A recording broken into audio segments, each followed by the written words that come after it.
kita slogan dulu guys, Masmud, Masmud, Masmud, masa muda. Matematika sangat gampang dengan matematika Extreme Discoveries. Ini adalah matematika channel paling spektakuler, ekstrim guys, mempunyai dengan cara atau dan materi-materi yang dibahas secara ekstrim bersama orang yang juga ekstrim ya. Gak ada obat emang ya.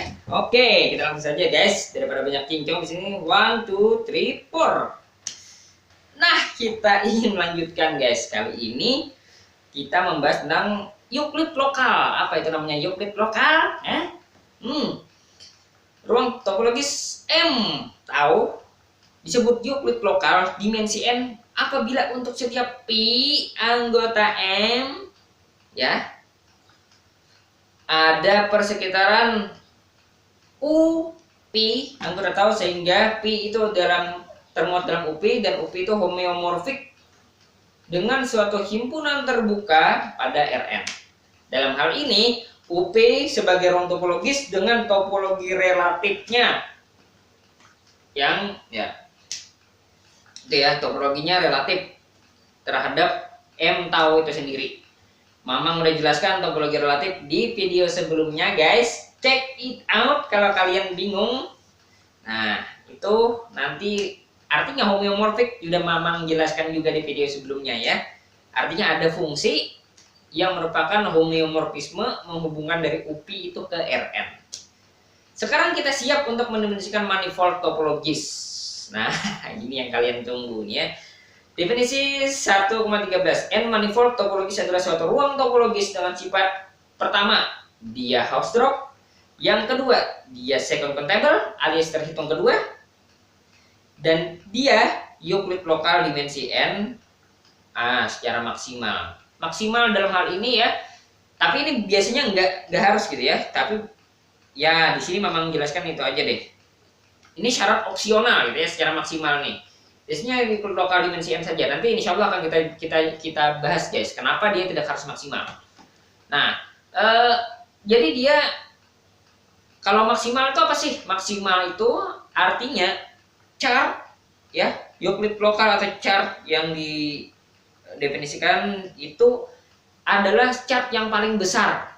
Artinya kalau ada chart lain yang lebih besar daripada chart tersebut, maka chart yang lain itu adalah sama dengan diri chart yang sudah ada itu. Jadi nggak bisa di-expand lagi gitu. Itu maksimal guys. Chartnya paling banyak sudah. Itu aja dah ceritanya ya. Diperhatikan untuk setiap pi anggota M dan U anggota tau, sehingga ini katakanlah homeomorfismenya adalah ini. Nah ini dia guys.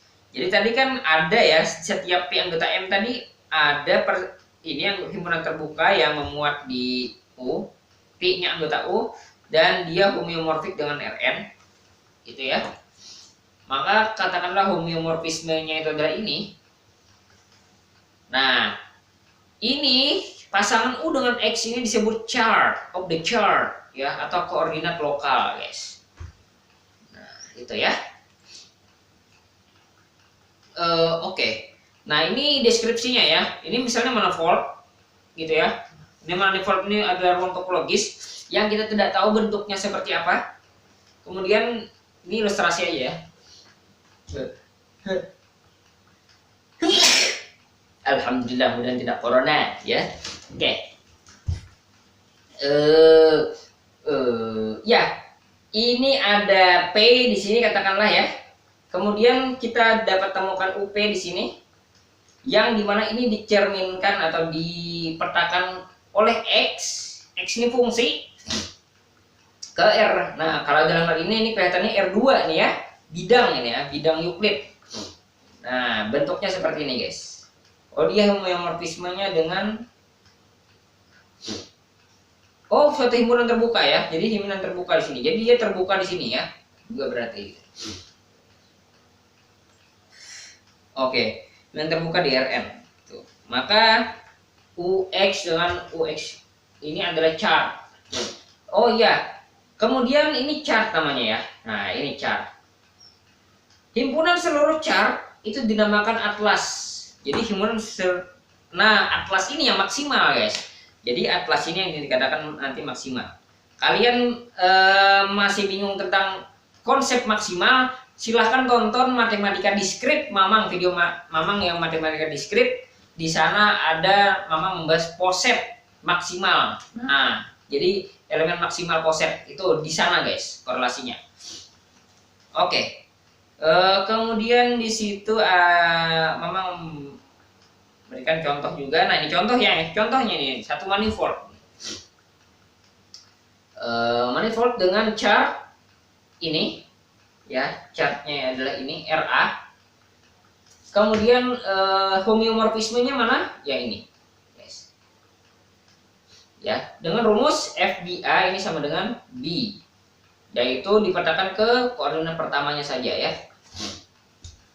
Maka dia akan homeomorfik dengan apa? R. Ya, dimensi 1 berarti. Satu manifold.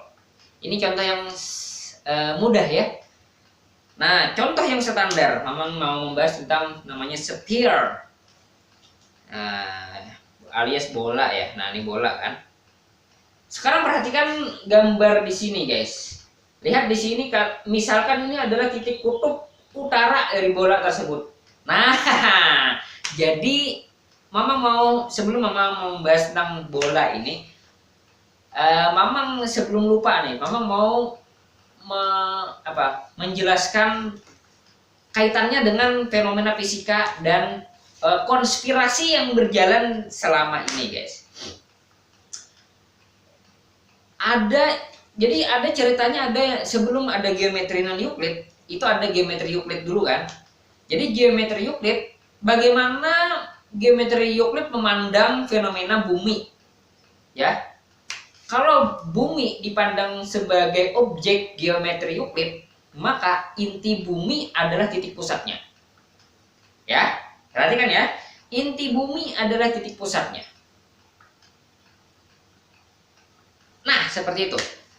Tetapi seiring dengan modernisasi of the orang mulai kurang menyukai sepertinya dengan konsep yang inti bumi sebagai pusatnya ini ya. Selain susah ya, artinya ketika kita bicara tentang jarak, kita harus mengaitkan dengan jarak dengan inti bumi, kan lucu ya. Ngapain gitu? Bukannya kalau kita jarak itu kita langsung aja gitu menghitung dari sini ke sini gitu. Akhirnya ada yang namanya geometri non Euclid, guys. Salah satunya adalah manifold ini. Nah, titik pusat geometris tidak diletakkan di inti bumi lagi, tapi diletakkan di kutub, guys. Jadi salah satu silakan aja, entah itu di kutub utara, entah itu di kutub selatan. Nah, itu ya. Yang sebenarnya adalah dia adalah homeomorfik dengan. Nah, itu. Jadi bumi ini kan kelihatannya ya, walaupun dia buat kalian yang mempercayai tentang bumi adalah bulat, berarti kan tapi kan entah kalian mau flat earth, mau kalian itu bumi bulat atau bundar, tapi tetap saja bahwa bumi ini kalau dilihat secara ini ya, kita zoom in, kalau kita berada ini kelihatannya kayak datar kan, kayak datar. Jadi itu yang dinamakan dengan mirip seperti ruang Euclid. Nah, itu fenomena datarnya itu. Padahal walaupun sebenarnya kalau kita view dari secara topologis, top view tertinggi topologis tidak datar ya, buat Mamang. Jadi itu. Jadi kita bisa memview itu. Nah, jadi sejujurnya konsep tentang manifold ini lebih dekat dengan konsep bumi bundar, bukan bumi datar. Karena kalau bumi datar, maka adalah aneh jika kutub selatan itu dianggap sebagai titik. Karena bagi bumi yang bagi yang penganut bumi bundar, maka kutub selatan itu bukan titik, tapi kutub selatan itu adalah lingkaran besar. Nah, tapi di sini dalam konsep manifold di sini membuktikan bahwa pendiri atau matematikawan tingkat dewa itu lebih mempercayai bumi bundar. Nah, di sini. Jadi kutub selatan tetap dianggap sebagai titik. Nanti insya Allah akan kita bahas ya di ini di materi selanjutnya ya mungkin ya. Nah, itu bagaimana kutub utara dan kutub selatan itu dianggap sebagai titik. Sekarang titiknya itu adalah titik pusat.